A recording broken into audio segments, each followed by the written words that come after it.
day 2 Freddy sourdough starter, we've got some liquid on the top. That's fine. It's looking a little sloppy, that's not a problem. It should be looking like that at this stage. So as I say, what we need is we need a sourdough starter, some dechlorinated water or just tap water, some strong flour, something to stir your starter with, something to scoop out the flour from your jar, and a set of scales. So it's a very quick thing to do on day 2.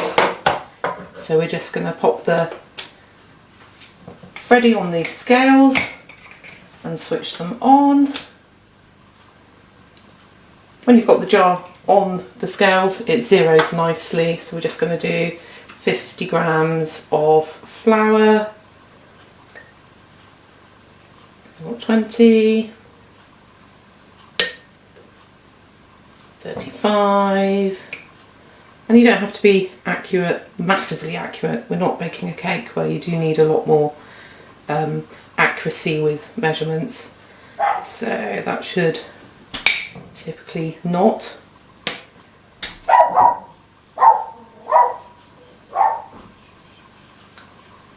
So that's 50 grams. Always put your lid on the flour, because the one time you don't, you will knock it flying and flour goes absolutely everywhere.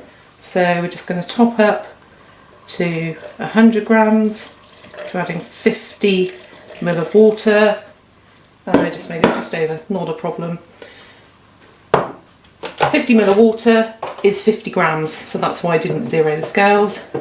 Give this a really good mix and it goes thicker. I'm just mixing it in, don't have to be too fussy.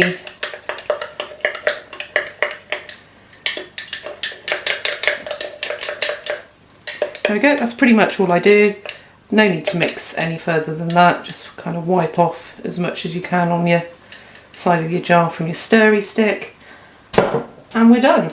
So lid on,